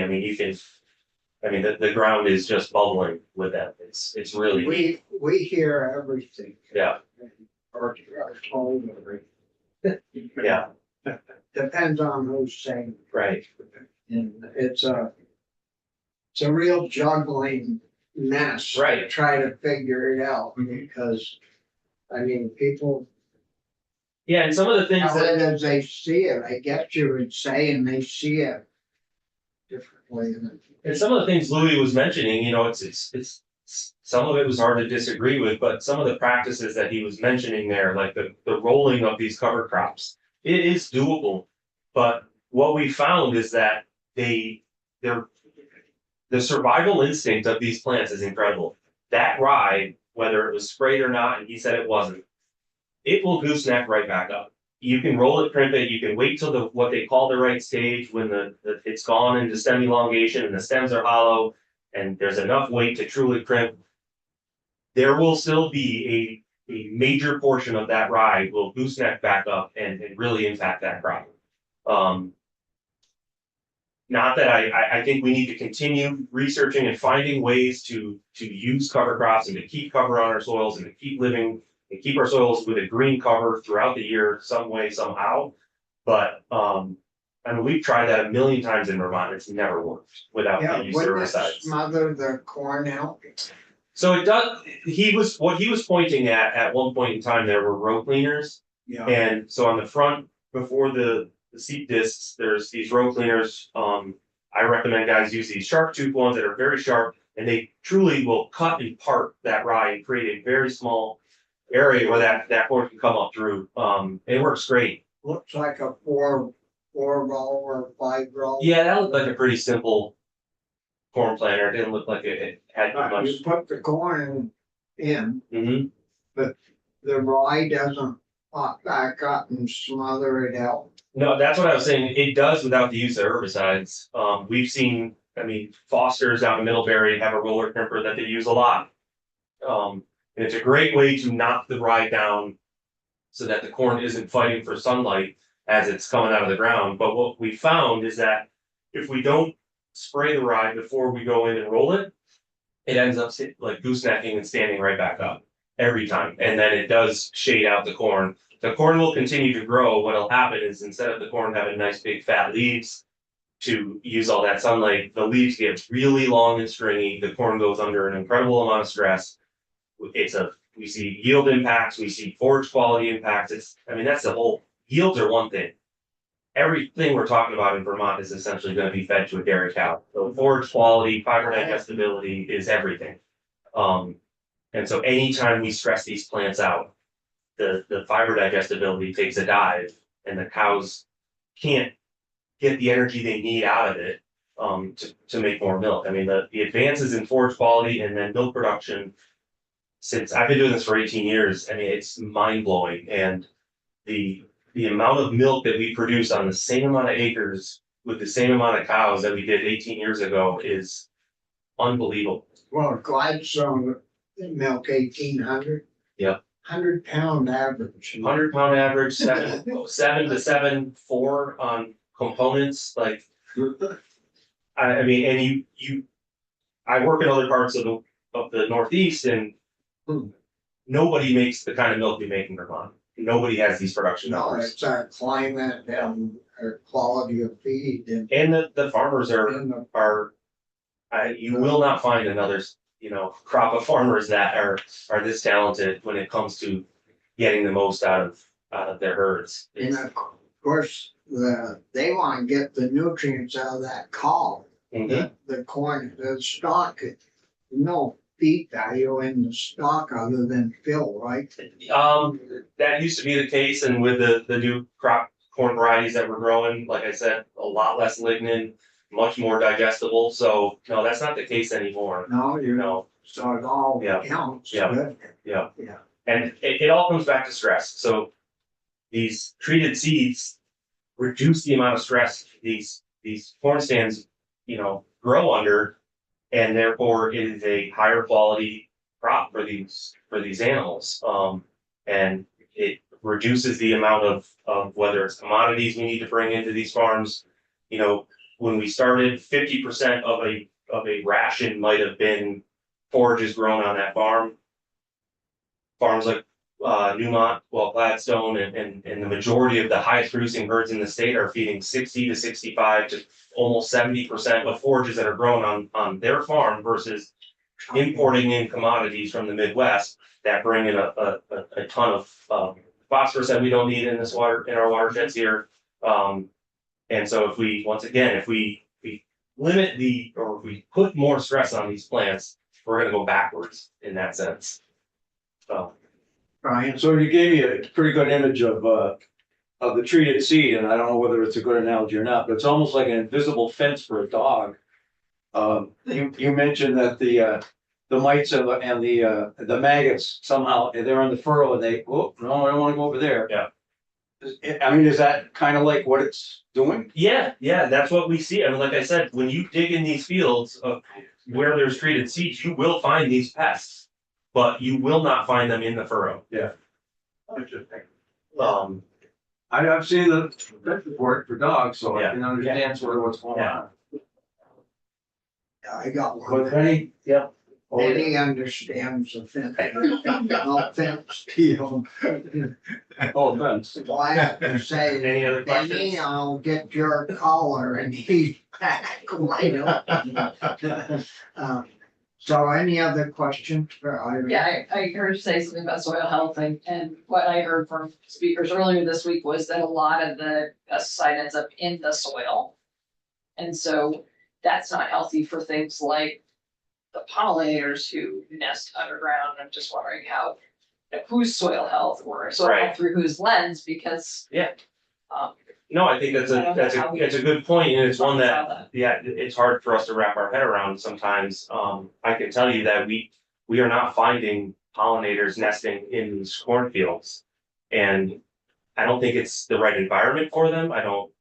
We still see these major beekeeping operations putting all of their hives next to our cornfields and next to our cropping fields. The best ones that, we see, they have no concerns over the fact that these cornfields are treated because they know the behavior of their bees. And they know that the bees have no interest in the corn or the corn pollen. The majority of them focus on native species, like maples and the clovers and the stuff like that.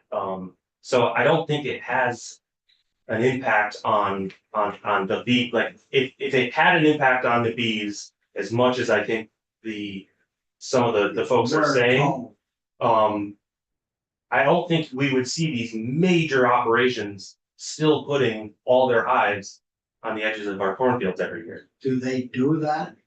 Yeah, I mean, like, I know, Walt had somebody come down and talk. If you look, if depending on, like, if you're driving back through Richmond, you look down at Conant's, there's always a line of hives, along their fields.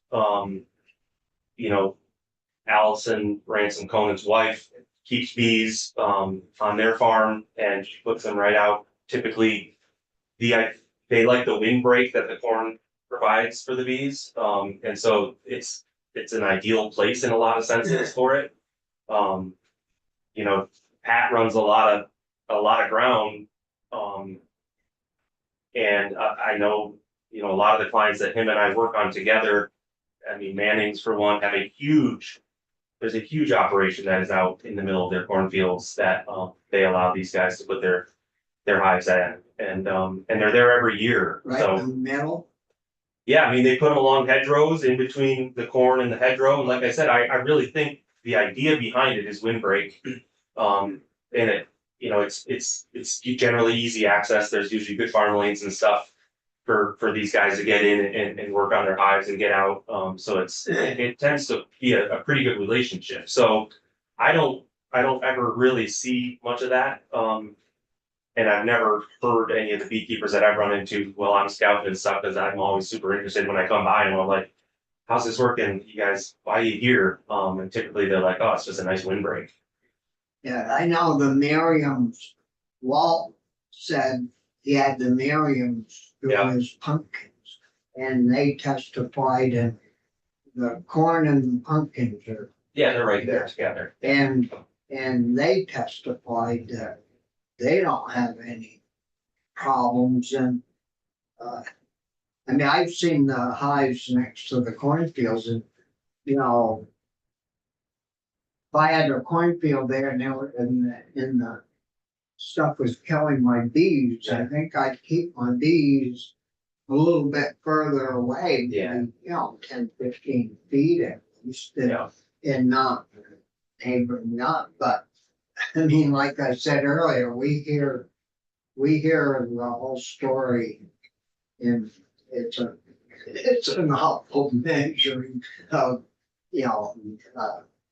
I mean, we haven't had anybody ever come in here and say, I hate the bees. Mm-hmm. We haven't had anybody ever come in and say, well, I hate farmers. And there's a lot more driving this bus, I call it. I'm getting rid of neonics than the bee farmers. Yeah. The people that are really driving it are using the bee farmers as an excuse to advance their mission, whatever that mission might be. But we'll get to the bottom of it one Yeah. of these days. And I do think that there needs to be, when you're talking about appropriations and you're talking about, all right, maybe the state needs another agronomist, maybe we need to do more research. I think we have to keep figuring out what impact we're having on not just our soils, the people, the water. We have to keep tracking it. And we have to do it in Vermont and not just rely on research from other places. So I think, Cornell is just such an amazing resource for the state of New York. And I work super close with a lot of the UVM folks and Heather Darby, and they do not feel like they're, well funded and that they have the resources to do the type of research that I think we need to be doing in Vermont. So that's another thing that I just want to say, like, I think we need to do some real in Vermont research and not rely, because I know we feel small. I know we don't have the backing that a Cornell might have at UVM, but I think we need to focus. Then you gotta be careful because you almost need to interview the researcher and figure out, do they have a neutral attitude?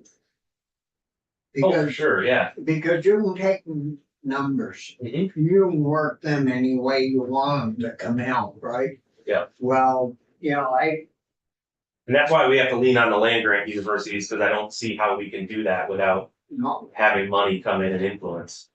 no, So well, thank you. you're welcome, guys. Thank you. And we'll get back to Tom, we're gonna have to be on the floor here. Okay. Sorry to hold you up, Patrick. No worries, no worries. I serve at pleasure. Yeah, well, it's good to have you with us. Well, I don't know that that's the most flattering view of me, but I'll survive the day nonetheless. I say one thing, your back of your head pretty tall. It's pretty. This is something pretty. Thank you very much for inviting me into this for testimony. I'm Patrick Boucher. I've come from a small fertilizer pesticide seed business in Highgate, Vermont. We're family owned. It's me and my parents. We've been around for 35 years. We do everything we can in our year-to-year basis to get more customer base and make a difference and help people grow crops. It puts me on a 7-day a week, always available, because my primary focus is to make sure my farmers are growing the best digestible forages that they can possibly do.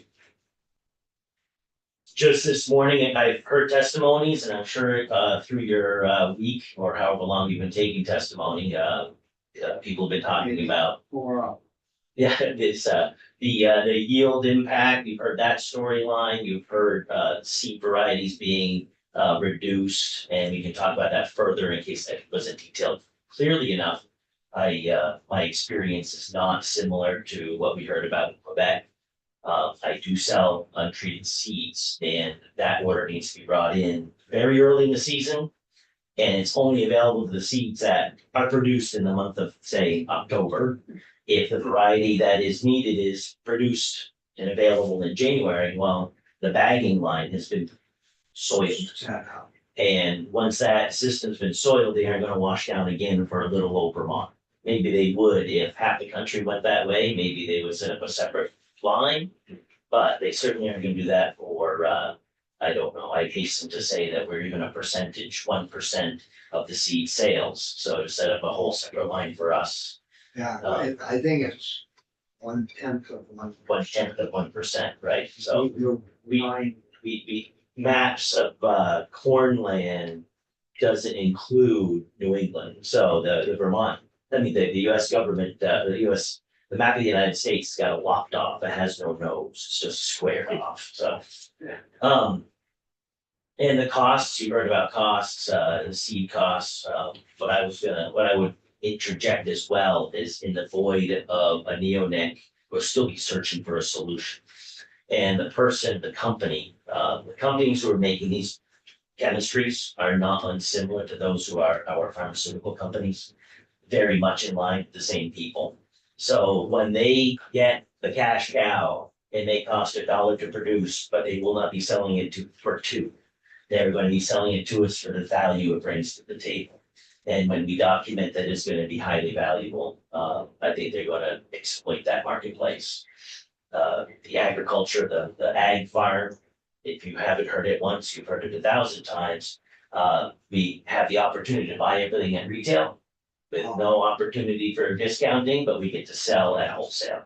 So we have that lucky opportunity of always bearing the brunt of whatever the marketplace has for us economically to bear. We care very much about our land. I am a fertilizer dealer and we spray pesticides and herbicides and insecticides. We care very much about the land. There's no sense that the farm wants to see their land going down the river. There's no sense that they don't want to square up the field and get that extra little corner so they can have it be productive. And how I want to look at the world is not that Tom Eden is covering 500,000 acres and a large farm is covering 1 million acres. Quebec, I want to turn it into 210 cubic inches. That's where a seed lives. It has about 210 cubic inches to live in. So a 30-inch span by a 2.5-inch span by about 3 inches deep. This is when we plant. We plant somewhere between the 2 and 3 inch depth.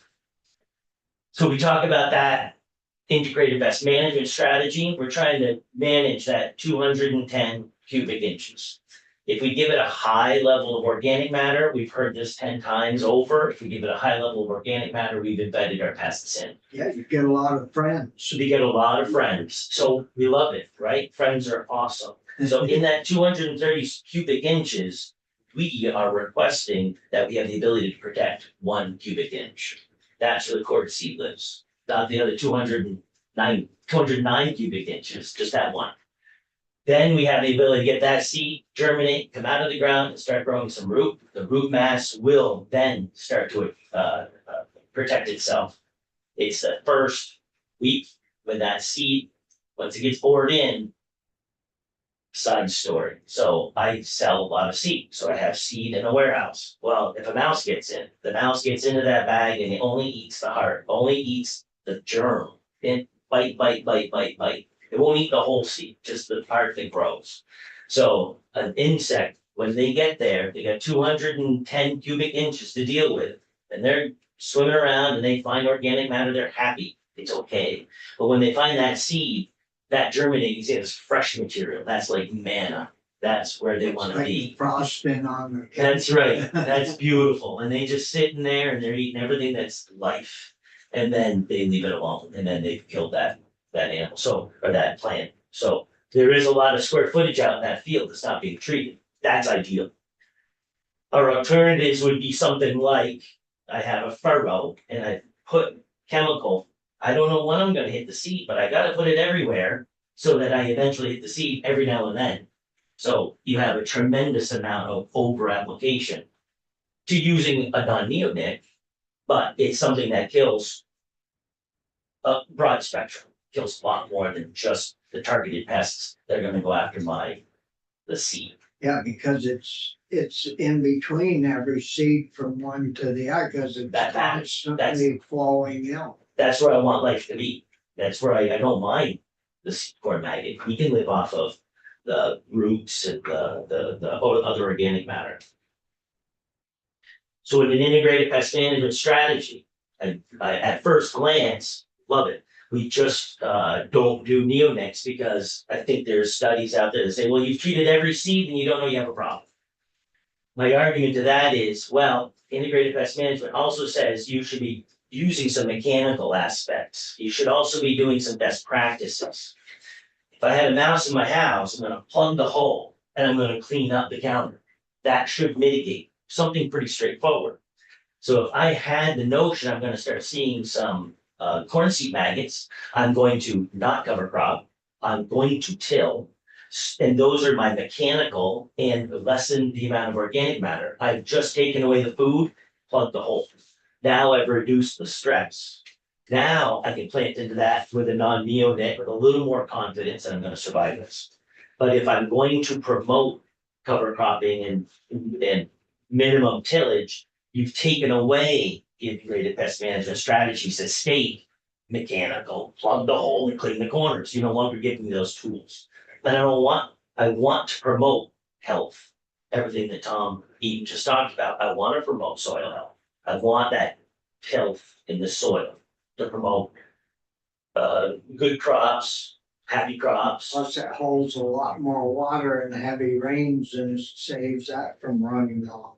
And nutrients that organic matter holds. It's a sponge for everything we want. So, I'm sure I had other things, but now I was hanging my hat on the integrated pest management. So a lot of things have been spoken about already this morning that, like I said, you've heard it all. I can repeat most of everybody's information for you, but you got it. So if you have a customer that wants untreated seeds, it's sold by so many to a bag, I think. Every seed corn makes 80,000 units in a bag. That's how it's sold, yeah.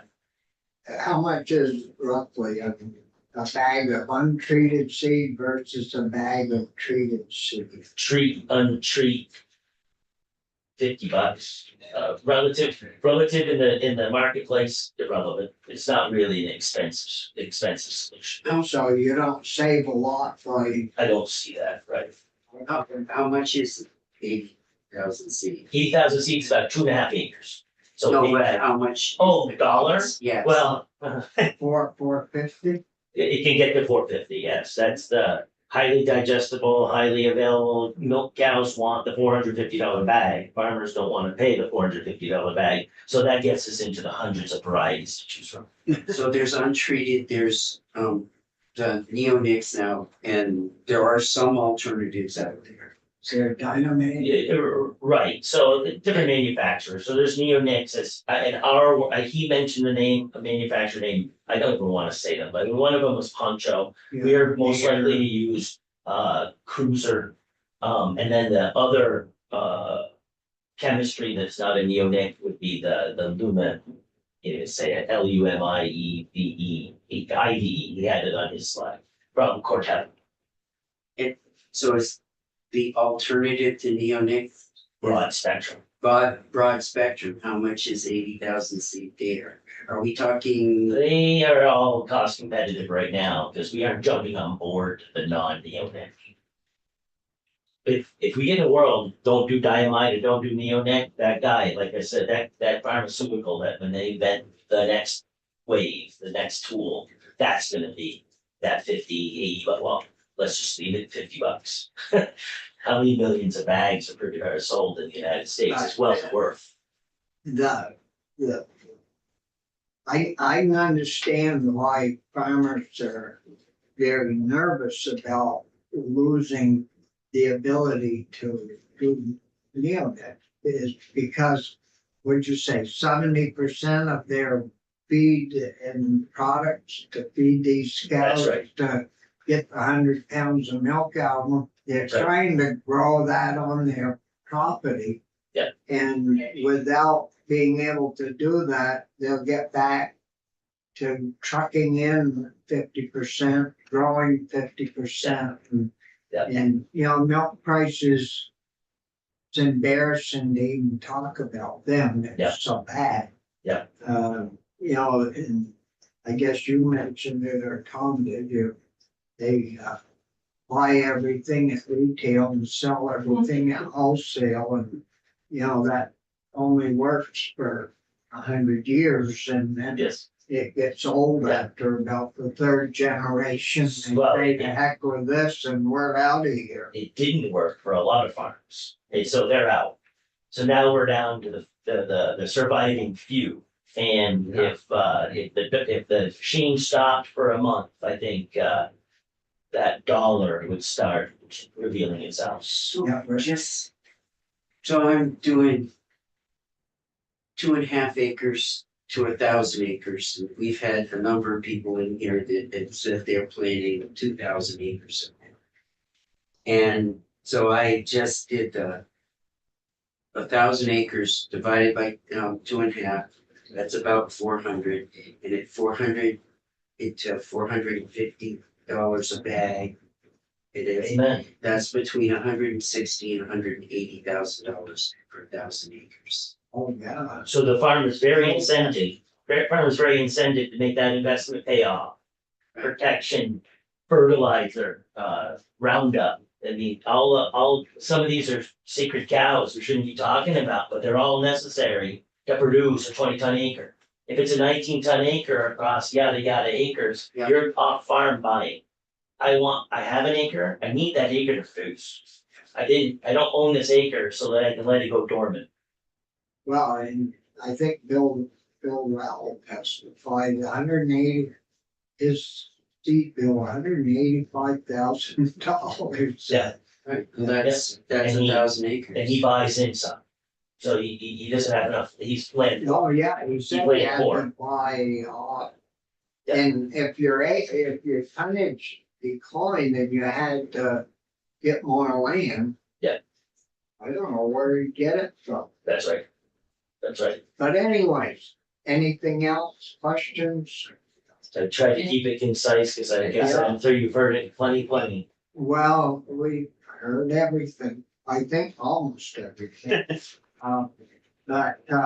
Then we're gonna have to start putting something on paper here these days. The only comment I would like to make is when you're finishing up with Tom, it's about the bees. I hope it's well understood, the bees are not grass foragers. They don't feed off corn. There's no bee in a cornfield, no bee in a soy field. The bees are grass, or not grass. Oh, soy has a flower in it. Not a cornfield. They are only after flowers, not We grasses. saw pictures of them right on the corn, didn't we? Yeah. They landed there for a rest. There's no purpose there. Yeah, because the corn pollinates. It's itself. That's right. And there's no nectar there. So he was resting. Well, thank you, Pat. Absolutely. And, Thank you, I sorry to appreciate hold it. you up most of the morning, but No worries. maybe you learned something from the guy from Quebec. Maybe. I know I got some more research to do. Yeah, well, thank you both. Thank you very much. Thank you. Thanks. Thanks. So committee, I think, we gotta be on the, in a few minutes and we haven't stopped, get our second